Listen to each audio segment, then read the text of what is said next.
My name's Justin LeClue, and I'm here today with Will Sloan. And you're listening to the Important Cinema Club. And today, we're talking about Juleen Compton. Who? Director of such films as Stranded from 1965, Plastic Dome of Norma Jean from 1966, and Buckeye in Blue from 1987. A little less so that last one. Yeah, a little bit less so that one. But listen, over the past decade or so, there's been a great appetite to look beyond the established film canon, which, as we all know, has largely favored white male auteurs who work within the system. You know, you've heard it all before. Yeah. There's been a great appetite to excavate the other voices who were sidelined, first maybe by the film industry and then by film history itself. Yeah, once the film industry realized, man, we can't make too much money off these movies people have never heard of, we can leave it to other people instead. One such recent rediscovery has been Juleen Compton, who directed only 3 movies, the 2 most important of which never received any kind of home video release. Yeah, so you could not see them unless you went to the UCLA archives. Right, and the UCLA Film Archive recently restored them. I think they first screened at the Metrograph in 2017. Mm-hmm. They were just released on a beautiful Blu-ray by Flickr Alley. It was a historian named Maya Montañez Smuckler who recently wrote a book called Liberating Hollywood, Women Directors and the Feminist Reform of 1970s American Cinema. For her dissertation, I believe, she was reading about 70s and 60s female film directors in America, and there was this one name that was like, who's this? Yeah, she does what I love doing, going through like encyclopedias of little bios and things like that, maybe looking at newspapers from the era, and she saw this name, and she saw that this person had directed 2 feature films, and she went, I've never heard of this person before. And because it's particularly interesting, I think, because like if you're like her, you know the names of, there's so few women directing movies in America in the 70s and 60s, like you know the names of every single one. So if one occurs, that's like, fuck, that's like 30% of the people. You know? It's like, wait, Yeah. what? How is this possible? I mean, it's very possible if the film gets no distribution, then it will never be seen. Her 1966 film, The Plastic Dome of Norma Jean, is probably the most known one now. It recently screened at the TIFF Lightbox here. I think our friend Peter programmed it there. Oh, yeah. Peter Kaplowski's been a big supporter of this film. I remember him telling me this when he had to watch it, like, at UCLA. That's the only way they would let him see it. And he's like, you got to see this. And I have to assume that another reason why these movies never quite entered film history is because they don't fit into any particular movement or any particular canon. She was a transnational figure, you know? Yeah, she was. Like, if you look at her first film, Stranded, it's definitely playing in that kind of French New Wave with a little bit of Italian neorealism kind of in its bones. And I saw Elizabeth Purchell on Letterboxd compare her to Ray Dennis Steckler. And, you know, in a similar way to him, she seems to bring together so much of what was happening just in general circa 1965. Like there's high and low. There's a little bit of, you know, you see some Antonioni, you see some Agnes Varda and Jean-Luc Godard. You also see like A Hard Day's Night. Mm-hmm. You know, the Plastic Dome of Norma Jean is very obviously influenced by the Beatles and A Hard Day's Night. What's interesting about Plastic Dome of Norma Jean is it has that Hard Day's Night energy, but then it turns into what you would expect to see in the 70s, a kind of like stripping away of the artifice to reveal the kind of bummer reality of what's happening on screen. What I like most about her movies is that they're both beautiful and horrible, you know, like David Lynch much later on. The beauty is always in the horror and the horror is always in the beauty. And the films are capable of, I mean, they have a very big emotional tapestry that they cover. You know, they're kind of funny, they're melodramatic at times, they go in and out of reality quite freely, and they also have a sort of off the cuff, like, well, you know, new wave energy to them, you know, that breathless kind of energy. I'm fascinated about how much she was involved in making these films. I mean, clearly she wrote, she directed, she starred in one of them. But if you even look at the technical crew, like the cinematographer of Stranded, that's the only credit that he has. But if you look at Stranded and you look at Plastic Dome of Norma Jean, they feel consistent. So you feel almost that Juleen was kind of the ghost cinematographer as well. Like these are full auteurist projects. Now, Juleen Compton was born in 1933 in Phoenix, Arizona. She moved to New York City at age 16 with the hope of becoming an actress. We both watched an interview with her where she mentioned that as a teenager, she was acting in theater in Phoenix Phoenix when a friend told her, don't go to Hollywood, they'll eat you alive. What you've got to do is go to New York, become a Broadway star, and then come to Hollywood on top. That's your only hope of surviving. And she said that when she went to New York, she was very short, which in some ways did not help her for her dreams of being a star, but it did help her to be cast in children's roles. Yeah, she was 5'2", which I think was originally too short to be a dancer, too short to really be an actress. But yeah, like to be a child actor, if you were a child actor, you had to work only certain hours.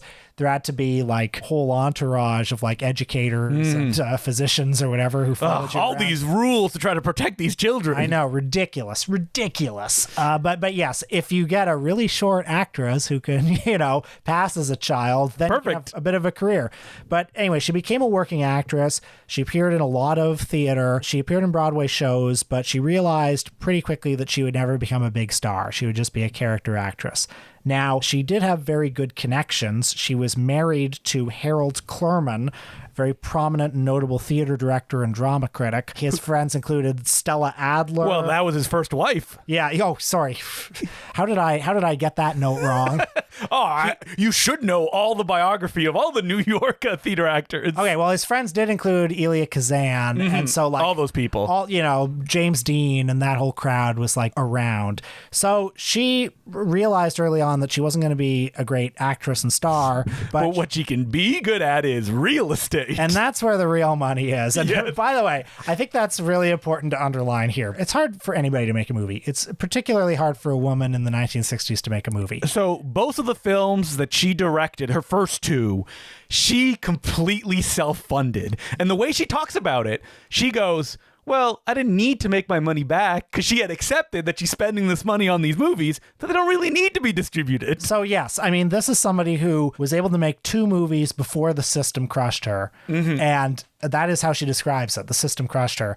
And the only reason she was able to make those 2 movies was because, she had $300,000 lying around, which is like what in today's money, like $3 million probably. Yeah. And I mean, she owned these properties in New York. She was a landlord, folks. Yeah. Yes. That didn't develop until a few years after that.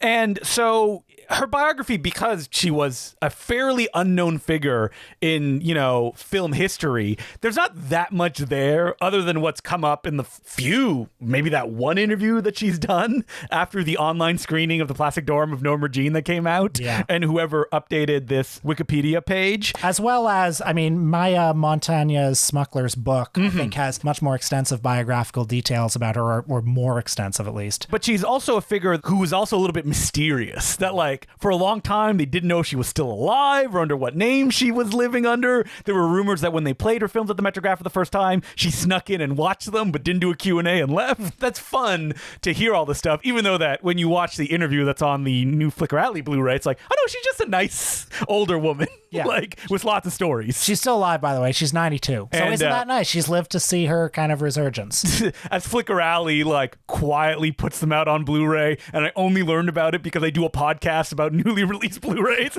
Like even Peter Kaplowski didn't know that it had come out. He's like, wait, what? That came out? Word will only get around. Yeah, we're doing our duty here. That's right. But let's talk about her first movie, Stranded, from 1965. So Stranded is fascinating because it is her autobiography. She stars in it, and she's talked about how the main kind of thrust of the film of a woman looking for something, questing for something, and not knowing what that is has defined her entire life. So, yeah, she talks about this movie as autobiographical, which is interesting given what happens in it. Compton herself stars as Raina, an American woman in Europe who, as the film begins, is attempting suicide.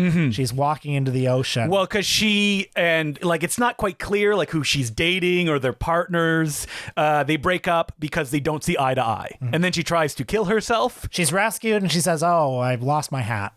Yeah, and then she goes back and she meets up with her travel companions and they go for a tour of the Greek Isles. And that's basically the plot. I mean, Yes. She's got a boyfriend from America named Bob, and she's got a gay friend.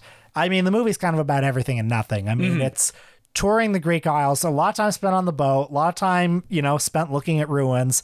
But I mean, to say that doesn't quite convey the experience of watching it, because there are just all sorts of like little things that are happening. Probably the most, iconic sequence of the movie is when she dances in a bar just filled with men, which is just like Compton's entire life trying to do the stuff she wants to do. Yeah, I mean, it's a character study of this free-spirited, sexually liberated woman. And by the way, crucial, it comes out in 1965, before this archetype was really, well, I mean, the archetype obviously existed, but but had not been documented in fictional films. Yeah, I mean, she's like a flapper 40 years later. I think, and I don't know if she was really aware of this, I love how it never tries to just make her likable. Like, she's flinty, she's difficult, and that's just who she is, and that's what the entire movie is about. Well, this is one reason why it took me a while to get on this movie's wavelength. There are actually a lot of reasons why it took me a while to get on this movie's wavelength. I mean, first of all, it's beautiful. It's stunningly beautiful just from the first image.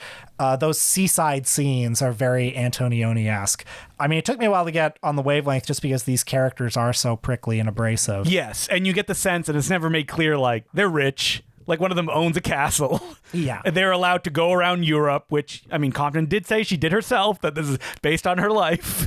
So they are kind of, what is the term? It's like rich but lost.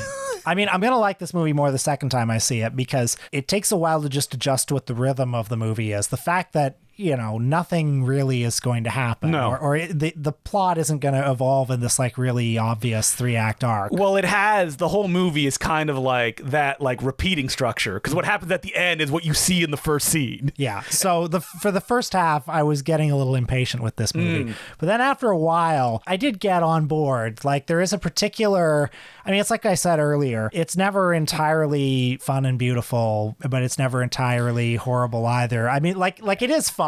And that's like the thesis of the film, Yeah. that she like literally vocalizes, I thought this would be a journey of discovery where I would find something, and I haven't. And like, that's what the movie's about. I think this movie has like a feeling that is constantly evolving and going up and down throughout, and it's slightly disquieting.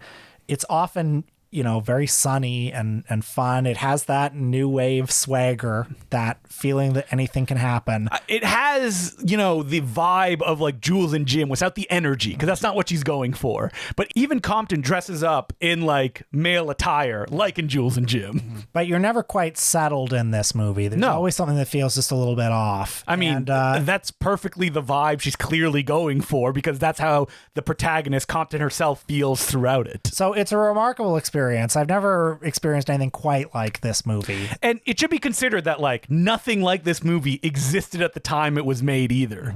And I don't know if it was this one or Norma Jean, but she went to Cannes. I think Stranded played at Cannes, out of competition. And I think the next one did as well. And I mean, something that you keep hearing is that she won a special prize at Cannes. I can't find any documentation of what that special prize was. I don't doubt that she won something. I mean, Variety didn't review the films. I think the French took the films a little more seriously. Like, she went over there to Europe and she spent several years in France. Apparently was friends with Agnes Varda. And she's like, I should have stayed. If I had stayed, I could have kept making movies, but I wanted to make it in Hollywood. Right. Well, before that happened, in 1966, she did The Plastic Dome of Norma Jean, which is probably the movie that she'll be remembered for. Norma Jean, which, of course, you can't hear that and not think of Marilyn Monroe, even though apparently when she conceived the script, she wasn't thinking of Marilyn Monroe. She had a friend from childhood who was named Norma Jean, and she liked the name. But then, of course, she realized, maybe there might be parallels with that other famous Norma Jean. And so this story, it's almost like magic realist the way that it plays out, because you find these characters are kind of like wandering the desert and dancing, and then a bunch of people pull up and they're all dressed, like Beatles or the Monkees or the Dave Clark Five, and they all start jamming out. It has the energy of A Hard Day's Night. Cameras zoom in all over the place. It has a score composed by Michel Legrand. I thought about Beyond the Valley of the Dolls a little bit. Yeah, it does definitely have that Beyond the Valley of the Dolls. So Norma Jean, the main character, played by Sharon Hennessy, fantasy. I'm going to try to explain this. She buys a plastic dome, which is delivered in this desert area in the Ozarks. So when you think of plastic dome, think of the giant things that you would see during winter and cold environments to play like soccer or tennis or something like that. A big dome, and it's folded up in a crate that is delivered. You don't need to follow any of the logic of this stuff because like the dome has giant neon stars in it. There's a revolving door to get in. All you know is she got it delivered in a box, and then a couple of minutes later, it's a giant dome. Yes. But anyway, she goes with her boyfriend Vance, who's a singer, to pick up this plastic dome, which has, again, been delivered in a crate. Now, Norma Jean has psychic powers, so when she touches the plastic dome, she gets a vision of this music group. Now, as this happens, 3 young musicians, one of them, by the way, played by a young Sam Waterston, in his film debut. Where were the Sam Waterston fans trying to hunt this film down? Yeah, I mean, has anyone asked him about his memories of working on this? I don't know. But anyway, these 3 young musicians are just in the desert here, and they happen along. Well, she seemingly almost creates them. Yeah, she manifests them, yeah. And she like touches them and says their name as if like, oh, now you are in the story. These are your names. So they come and they all team up to build the plastic dome or inflate it or whatever and create a performance space. Now, in these early scenes, as you alluded to, the film drifts freely between reality and fantasy without really delineating between the two. Like there's that scene early on, for example, where they're all dressed as woodland animals. Yeah, they just walk into a cabin that's seemingly abandoned, and then they walk out, and she's dressed as a bunny. Keep track of that. It's a metaphor for the movie. All the other characters are dressed as like animals, and they're just kind of walking through the forest. Norma plays the piano on a tree trunk. And again, much like, Uncle Boonme or something like that, it drifts in and out of reality. It doesn't really matter. Like, you don't need to follow the logic when it goes to the next scene. Now, the music performances fail to attract an audience, but Norma Jean's incredible powers of clairvoyance do. She accurately envisions several local disasters, including a guy trapped in a cave, kind of like Ace in the Hole. And not unlike Ace in the Hole, this creates a media frenzy. The men around her realize they can exploit this talent. And yes, the film becomes a parable about the exploitation of women in the entertainment industry. That Norma Jean, every time she uses this power, it makes her weak, it makes her sick. She sees things she doesn't want to see. But one of the people in her group, Bobo himself, is like, no, you got to keep going on the stage and keep doing this. Now, throughout, I mean, it's like Stranded, but much more so. Well, more stylized. Yeah, much more stylized. But it's a movie that tonally is like this wild ride. It's exuberant at times because there's lots of musical numbers. I mean, it's stunningly beautiful. These very picturesque either desert or woodland landscapes, and all these like weathered faces of the people in the town where they were shooting, that they're just like, all right, let's get these people, let's put them in the audience so they all look like real people watching these events. And just a remarkable, like almost like visual dictionary of things you can do with the camera. There are overhead shots, there are long shots, there's also at times jangled editing and montage. Very Wellesian in the way that it's shot. Oh yeah, lots of like low angle, big shadows in the background. Yeah, but then Antonioni-esque at times. Oni-esque. Yeah. I was surprised at where it ended up because I just like the way it was, kind of building up. I expected it to go, and then they push her too far and maybe the thing burns down. But nope, that's not where it ends. I won't spoil it. Now, it's interesting, these movies being unearthed, because film history from this time has become so familiar. The narratives are so familiar that this feels like seeing them just refracted in a lot of ways. I mean, a movie like Breathless, which has become the French New Wave movie that everybody would see and go, oh, I want to do something like this. Yeah, I mean, this has these two movies have a bit of that energy, that off the cuff energy, but like Breathless, I mean, it's so obvious to say, but Breathless is a very male movie. It's a very male gaze movie, and this is one that refracts that a bit, but then also brings in other sorts of influences as well. Well, that's the thing, is that like Compton was very influenced by everything that was going on, but she was taking them and making them her own, which then creates something new. And it's frustrating that these movies could not have found even an art house audience, because then they would have been refracted in different ways. And it would have just been really interesting to see, where does the thread of this career go from here? Because Plastic Dome of Norma Jean does feel like it picks up on and enhances and, the ideas of Stranded. Yeah. And who knows where it could have gone. But what we do know is that in Paris, May 1968, around that time, she leaves Paris after being there for several years. She goes to Hollywood, and she says that this was her biggest mistake moving away. She, joined several women's groups. She joined the AFI. Apparently, she showed her films at some women filmmakers groups, and they weren't, in her opinion at least, they weren't very encouraging. Like, they would say, oh, you're kind of a loophole case. You don't really count as a female director. And she said that she did have opportunities to direct television or other kind of journeyman stuff like that. Commercials, and too. she said, I don't want to do that. Like, it's just like pushing a button. Like, I want to be creative in the things that I do. And also, I've made 2 feature films. Give me one of those. I can do that. So she says that Hollywood crushed her spirit. Now, in 1988, out of nowhere, and I'm not certain about what led to this. There is no information about how Buckeye and Blue came and about. Seemingly no one has seen it. 10 people have logged it on Letterboxd. Yes. But we've seen it. We've seen it. And it's fine. Yeah. I think the main thing that it's famous for is that it has a spaghetti western score by Bruno Nicolai that was ripped off from another movie and put into this one. So, I mean, this movie, it's a kind of a family film aimed at younger people. Yeah, it's much goofier. It's like a kind of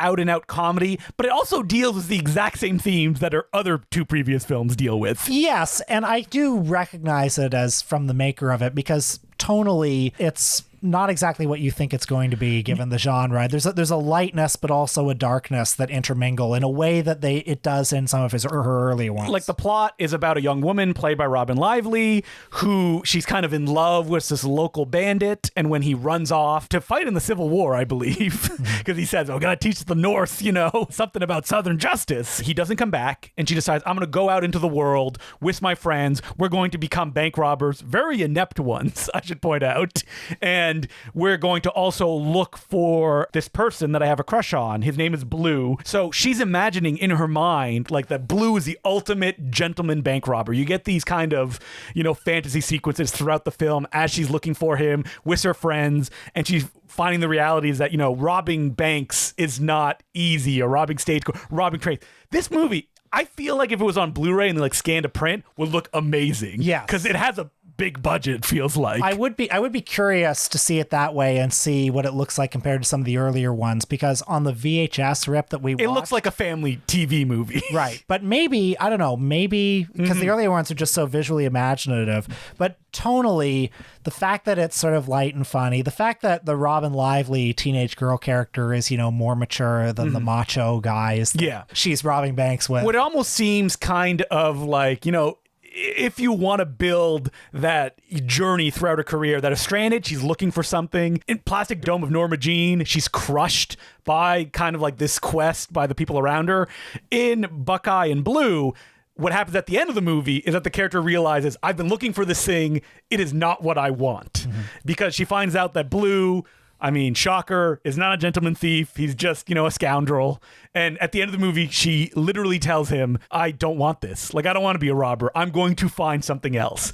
Which then is followed by her waking up and it was all a dream, which was imposed on the film by the producer, who I checked has never produced anything else. He's mostly a stunt guy, which I was very surprised by. And I feel like because this ending was changed, perhaps the rest of the movie was changed as well. I don't know. Compton has basically disowned this film. Right. So not a very happy experience. And that's the last film she directed. She wrote some other films. Yeah, she wrote Virginia Hill in 1974, a television film about the partner of Bugsy. And that one's notable for being directed by Joel Schumacher. Wow. Yeah. But he's also has a co-writing credit, which makes me think he probably took her script and rewrote it. So I think she also wrote a lot of other scripts that didn't get produced. And that's how a lot of people make their living in Hollywood, writing scripts that don't get produced.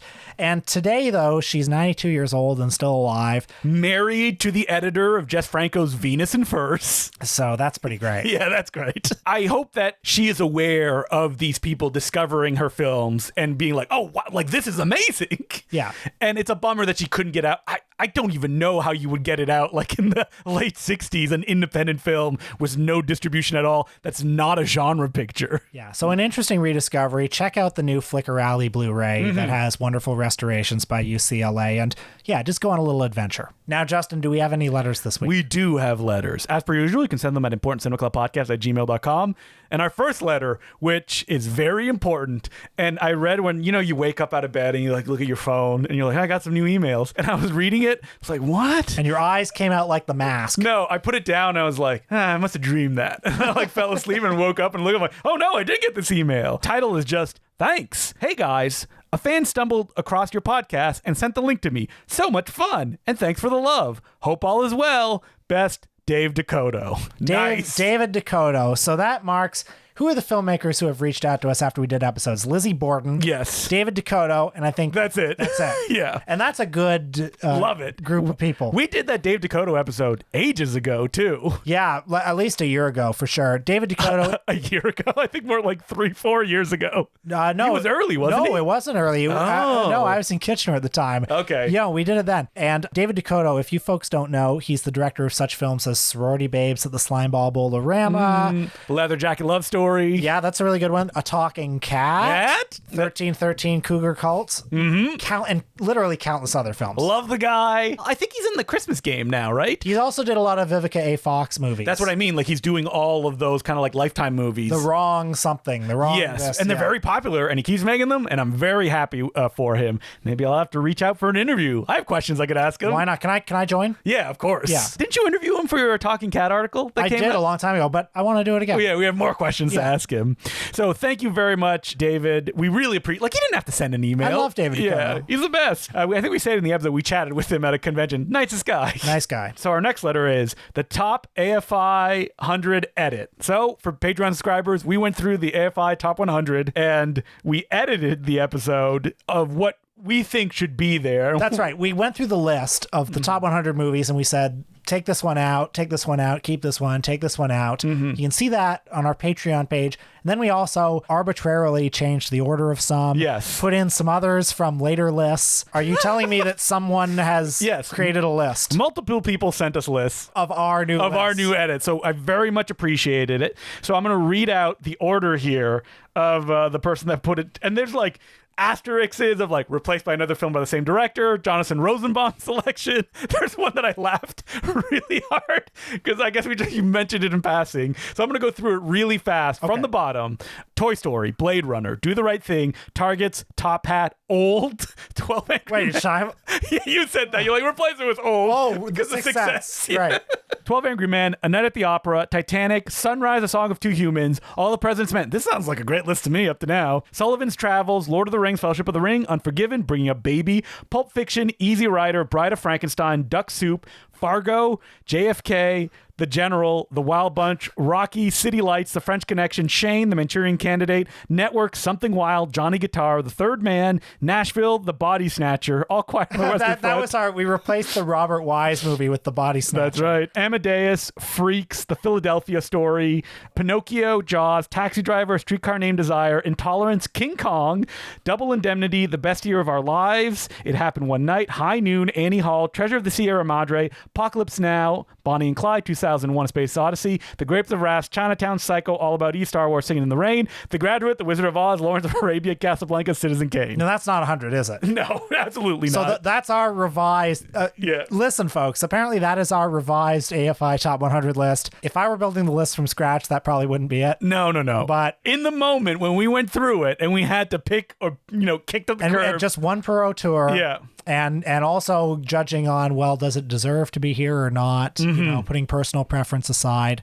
It's not a bad list. No, I didn't see any that I was like, huh, what? Except for maybe Old, which is the one that old sticks out like a sore thumb. So thank you very much for everybody that sent that in. I know that Emil Dirks did a list, and Christopher, I'm going to say your last name wrong, I apologize, Schwalje also sent one in. Our next letter is African Cinema Suggestion. Ooh, I always like this. Hey, Justin and Will. First time, long time, running from the winter wonderland of rural Pennsylvania, and your show has introduced me to a number of great artists. In that spirit, I submit my favorite newly emergent auteur, Limohang Jeremiah Mosesi. Born and raised in Lesaso, Mosesi has so far made just 2 films that are widely available, but each is rich with the poetry of life and the mise-en-scène of an accomplished master in the field. In particular, his 2019 masterwork, This Is Not a Burial, It's a Resurrection, is one of the most unique and beautiful films I've ever had the pleasure of seeing.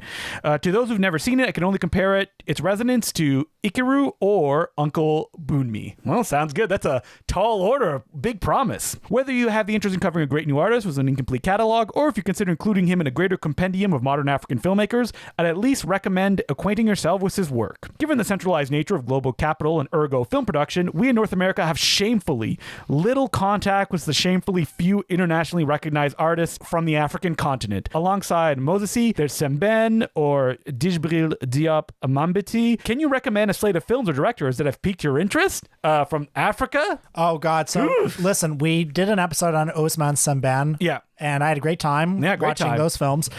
You know, somebody who I'm interested in exploring is Safi Faye. I've seen people not familiar talk about her. She's a Senegalese filmmaker. I can't really speak to her, but we said on the Sembène episode that we should do more African cinema, and we should. So let's put Safi Faye on the list. Yeah, sounds great. Not immediately, but that's going to happen soon. And thank you for the suggestion as well. Yeah, thank you very much for the suggestion. I mean, like Sembène is kind of like the one. The one that if you're in a film history class, you're like, all right, we're going to talk about Sembène. So it's like we've talked about, one African filmmaker, and it's that. So it's not like the place is very big and has different cultures. This week on our Patreon, what are we talking about, Will? We're talking about the Oscars. Oh, it took you a moment. You're like, we have Oscar fever. I was ashamed to say it, but no, we have Oscar fever. We are talking about, I'm leaning into it. I love the Oscars. You love the Oscars. Let's go to the horse races, folks. We are predicting what will win and saying what should win. Love is a strong word in my case. But yes, we go through all of them. Basically, it's just, kind of what we did last week on our Patreon, where we're like, yes, no, yes. But yes. Fiery hot takes on the Oscars this if you year. want to impress all your friends, get all the right choices. Win your Oscar pool. Have I been in an Oscar pool? I did with some friends once. Just as a joke, we went through it as we were all watching it together. In all my years of being in offices, I think I was in an Oscar pool once. Yeah. So. Did they have it and not let you know? They're like, we don't want Will. He's going to win. He's too smart. I didn't win. Next week, what are we doing, Will? We're exploring a filmmaker who has a new retrospective on the Criterion Channel. So everyone's talking about her, right? Well, after we do, they will be. We're talking about Deepa Dhanraj, who is a documentary filmmaker working in India. I honestly don't know anything about her, but I saw this retrospective come up and I thought, I've never heard anyone talk about That's this what we filmmaker. want, places like Criterion to do, put these collections together to watch it. And I was shocked when I look on Letterboxd and her most watched films has like 30 reviews. So let's get on it. Let's find out about her. Let's go on this adventure together, folks. If you're listening to this, you may have the Criterion channel. The films are very accessible, so go watch them and then come and listen to the episode that we're going to do about her. So until next week, my name's Will. And my name's Justin McLeod. That's right. We reversed it this time. That's right. And have a good week, folks. The balcony is closed.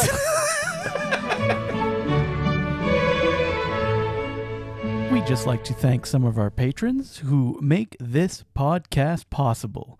They include Rando Delosier, Catweasel, Bryce Jones, Buff Guy, Julio Maria Martino, and Lee Elliott. We could not do it without you. So I was doing what I do every month at the start of the month, going to vinegarsyndrome.com and seeing what the new releases are.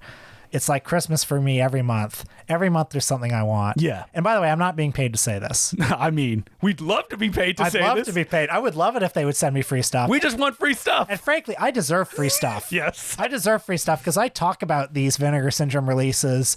I'm on Letterboxd plugging these things. But you know what? Them in their boardroom, in their 100-story office building I'm sure they own, are sitting back and going, we could send free stuff to them, or they could just buy it and talk about it anyway. Yep, and that's what's happening. But anyway, I'm always excited for something they put out.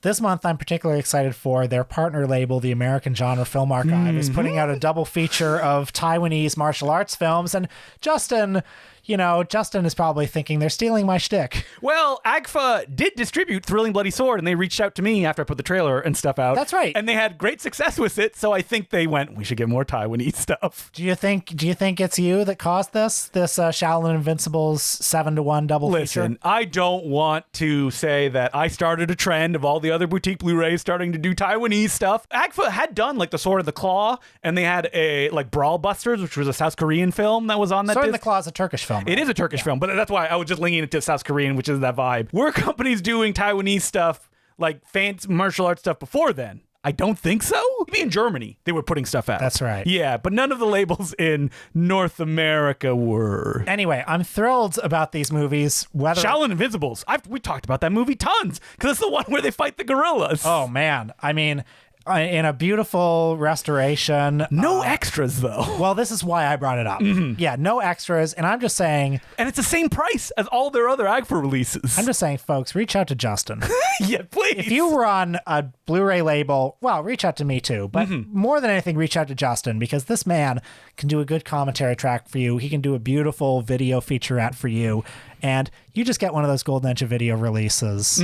So for this release, I was like, oh, they could have done like a video essay on the star of the film. And I was like, oh, wait, I already did that for Revengeful Swordswoman because it's the same star.